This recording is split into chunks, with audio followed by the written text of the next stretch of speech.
In the sprawling voidscape of the Coronis expanse, where the cold embrace of the warp coexisted with the endless reaches of the void, a rogue trader named Captain Lysander Blackthorn navigated his vessel, the Starlight Seraph.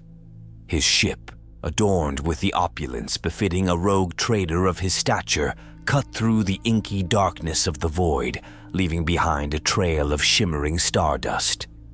To outsiders, the Starlight Seraph was more than a ship. It was a legend. Gilded halls and relics from forgotten crusades adorned her interiors, while Baroque statues of saints loomed over corridors that reeked of incense and machine oil. Servitors moved in silent procession, their limbs polished to a mirror shine, carrying out their eternal duties under flickering lumen strips. In the observation sanctum, beneath a dome of reinforced crystal, the void itself stretched endlessly, cold, vast, and indifferent. There, Captain Lysander Blackthorn often stood alone. He would gaze into the stars not with wonder, but calculation. To him, every glimmer of light was a promise, every nameless system an opportunity, every legend a potential treasure buried beneath centuries of cosmic dust. Some captains dreamed of glory, others of salvation. Blackthorn dreamed only of possession. Captain Blackthorn, a man whose ambitions knew no bounds, had long coveted the treasures rumored to be hidden within the uncharted sectors of the expanse. His insatiable desire for wealth and power led him to make a deal with an enigmatic Xenos species known as the Enthralathi. The Xenos, masters of forbidden knowledge and custodians of ancient artifacts, promised Blackthorn unimaginable riches in exchange for his loyalty. This is what they warned me about. The forbidden, the unsanctioned, the unholy. But wealth, knowledge, command over things men dare not name. It's all here, inches from my grasp. Am I about to fall or ascend? You seek, you crave, you are already tethered. I bow to no entity. Your defiance is permission. The pact is complete. What? What have I agreed to? What was always yours, and never was. The pact was not sealed with ink or data script, but with silence and sight. In a hollow asteroid temple adrift in the black, Blackthorn had stood before the Enthralathi emissary, a being that shimmered like mercury in motion, its form neither solid nor fluid. It spoke directly into his mind, bypassing vox or tongue. Its words were not words at all, but impressions burned into synapses. Wealth beyond measure, relics untouched since the age of technology, knowledge the Imperium itself had buried and forbidden. The rogue trader had felt the offer pulse through his blood like fire, and yet, behind the allure, there had been something else. A pressure, like standing at the edge of a precipice, staring down into a depthless sea. I serve no one, he had said, defiant. The being made no sound, but something inside him had shifted. An agreement was made nonetheless, wordless, binding, and irreversible. Later, alone in his sanctum, Blackthorn would feel the memory of the encounter slide across his mind like oil. He could not recall details, only shapes, sensations, and a name he could no longer pronounce. As the Starlight Seraph ventured deeper into uncharted territories, the crew began to feel the insidious influence of the Xenos pact. Whispers of forgotten promises echoed through the ship's corridors, and unsettling visions plagued the crew's dreams. The very fabric of reality seemed to warp, and shadows danced with unseen malevolence. Sir, the crew is breaking. Men won't go near lower decks.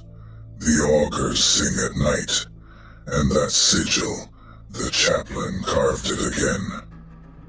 Superstition. We've endured worse in the Maelstrom. This isn't the Maelstrom, sir. This ship is watching us. I think it dreams. Return to your station, Lieutenant, or dream somewhere else. They don't understand. The Void doesn't hate us. It tests us. They flinch at shadows, but shadows fall behind the daring. Let them whisper. Let them fear. I will press on, and they will thank me, if they survive. They whispered in their sleep, woke in cold sweat, and spoke in fractured sentences that made no sense by daylight. Gunners dreamed of stars bleeding through the hull. Servitors froze mid-cycle, muttering binary riddles that referred to no cogitator logic. The ship's chaplain began scratching a spiral sigil into the walls of the chapel with his fingernails, one no one had ever seen before, but that felt uncomfortably familiar. Some claimed to see a figure at the end of the corridors, tall, veiled in ribbons of starlight, always just out of focus. Others heard soft weeping behind the walls or laughter from comm stations that hadn't functioned in years. Even Blackthorn began to feel it. In the quiet moments, in the silence between warp jumps, a sound, a breath not his own, a voice, faint, patient, pressing against the walls of his mind like a tide waiting to break through. The ship's Astropath, a psyker named Elyra, became the unwilling conduit for the Xenos whispers. Her eyes, once a window to the warp's mysteries, now glowed with an unnatural radiance. Elyra's mind, entwined with the Xenos influence, projected visions of a realm where the boundaries between reality and the immaterium blurred into a tapestry of eldritch horrors. Captain Blackthorn, intoxicated by the allure of the Xenos promises, dismissed the crew's growing unease.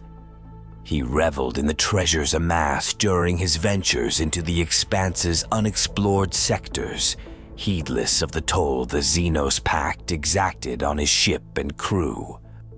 The breaking point came when the navigator, a grizzled veteran named Mordecai, succumbed to the Xenos influence. What are you doing, Mordecai? This isn't the plotted course. Plotted? No. Plotted is for the blind. I see now. I see the veins beneath the stars. You'll kill us all. Captain, we were never alive to begin with. Not until now. I hear you. 1,000 voices singing a path I'd forgotten I knew. Let the stars burn. Let the void breathe through me. We are almost whole.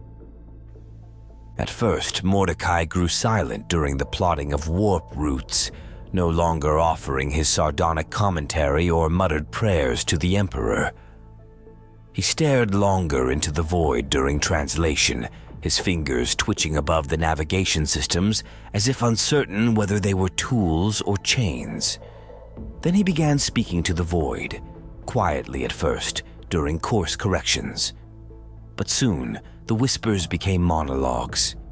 He would sit before the map chamber's astrolith and murmur entire conversations to invisible companions, arguing over destinations no human tongue could pronounce. The crew avoided him, fearing the look in his eye, too wide, too wet, as if he were drowning in something only he could see.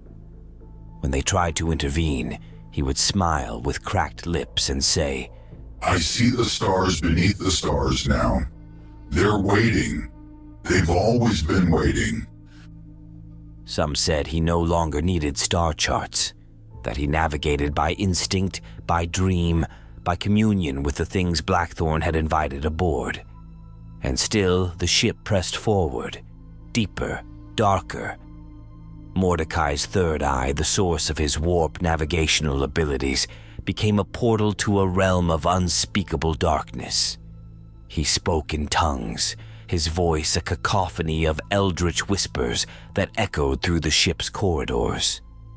In a fit of madness, Mordecai manipulated the ship's warp engines, plunging the Starlight Seraph into a realm where time and space melded into a nightmarish tapestry. Reality itself seemed to unravel as the ship traversed the shifting currents of the immaterium. The crew, gripped by terror, witnessed the ship's transformation into a nightmarish amalgamation of Xenos architecture and human technology. The very hull of the Starlight Seraph seemed to bleed shadows, and the warp's malevolence seeped into every corner of the vessel. Bulkheads no longer groaned with pressure, they breathed. Patches of the inner hull pulsed with a soft, wet sound, as if something alive had been fused beneath the plating. In some places, the walls wept a translucent ichor that hissed when it touched metal.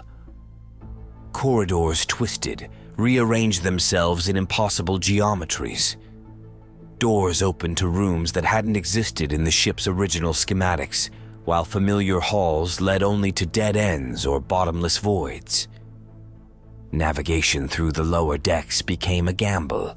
Some who went below never returned, and others came back speaking backward tongues or screaming about mirrors that blinked.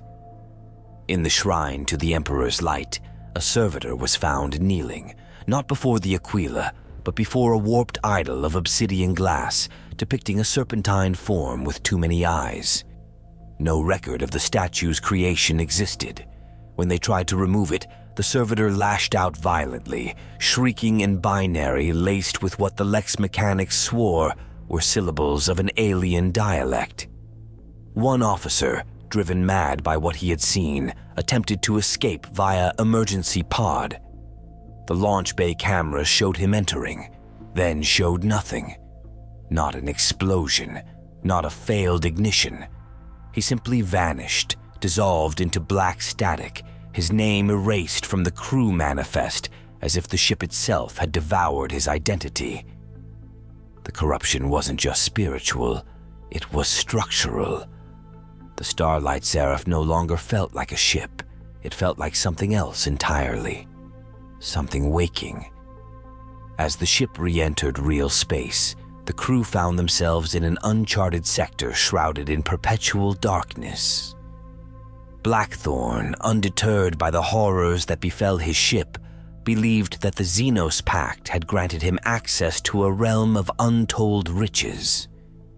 However, the true cost of the pact became evident as the crew encountered a Xeno species previously unknown to the Imperium, the Drak'var, ancient beings whose psychic resonance with the warp rendered them immune to its malevolent influence. She who listens across the veil. Why do you carry the wound of thought? What are you? What have we awakened? Not awakened, remembered. The thread you carry was once pure, now fraying, soon undone. You want me to stop it? We want nothing, but the thread will snap or bind. They did not walk, they drifted. The Drak'var emerged from the void not with steps, but with the silent flow of shadows across water. Their forms were tall and angular, swathed in fractal robes that shimmered in hues no human eye could properly name. Beneath their hoods they bore faces that blurred and reformed, like static caught between realities, sometimes avian, sometimes serpentine, sometimes utterly alien. Their flesh pulsed with veins of iridescent light, and their eyes, when they chose to show them, were wells of absolute stillness, ancient and fathomless. Around them, the air shimmered with tension, as if gravity and reason themselves were held together by their will alone. Every step they took resonated in the minds of the crew, not as sound, but as pressure, like a memory of thunder. Their language was no spoken tongue, but a harmony of thought and presence. To stand near them was to be inside a storm of meaning. Emotions not your own pressed against your mind, awe, insignificance, reverence, and terror. Captain Blackthorn, upon beholding the first of them, stumbled back as a sharp migraine pierced his temples. He saw flashes of entire civilizations falling, rewritten, extinguished by gestures of thought. His hand went to his bolt pistol by reflex, but his limbs trembled. For the first time in his reckless life, Blackthorn felt small. Elyra collapsed. Blood wept from her eyes as one of the Drak'var turned its unseen attention toward her. She screamed, a sound not of pain, but of recognition. The Drak'var, guardians of the uncharted sector, viewed the intrusion of the Starlight Seraph as an affront to the delicate balance they maintained. In retaliation, they unleashed psychic horrors upon the rogue trader's crew. Nightmarish entities, born of the warp's darkest recesses, manifested on the ship, hunting the crew with an insatiable hunger. Elyra, the Astropath, torn between loyalty to her comrades and the Xenos influence, became the focal point of the Drak'var's wrath. Her psychic abilities, once a conduit to the warp's mysteries, now unleashed eldritch energies that tore through the fabric of reality. The crew, trapped in a surreal nightmare, fought desperately for survival. Captain Blackthorn, finally realizing the gravity of his folly, confronted the Xenos influence that had ensnared him. The Drak'var, ancient and powerful, revealed the true nature of the Xenos pact. They sought to use the rogue trader as a pawn to manipulate the warp's energies and unleash a cataclysm that would reshape the sector in their image. You were chosen. You were reshaped. Why recoil now, bearer of the mark? Because I finally see what you are. Not a gift, not salvation. A parasite with poetry. You owe us. No, I owe them. My crew, my Imperium, and myself. You think me broken, but I remember who I was before you. I reclaim it now, not for glory, but for the silence that must follow. This ends here, with me. In a moment of clarity, Blackthorn renounced the Xenos pact, severing the connection that bound him to the Drak'var. The psychic horrors, once under the influence of the Xenos, turned on their masters. The ship became a battleground, a chaotic dance of warp-spawned entities and the desperate remnants of the rogue trader's crew. As the Starlight Seraph tore through the void, leaving the uncharted sector behind, the crew witnessed the wrath of the Drak'var consuming the Xenos species. The very fabric of the warp rebelled against the intruders, and the darkness that shrouded the sector convulsed in a cataclysmic event.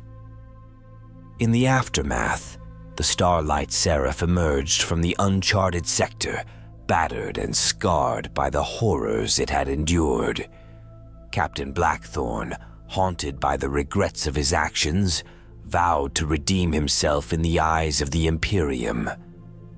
The crew, survivors of a nightmarish odyssey, bore witness to the consequences of betrayal in the grim darkness of the far future.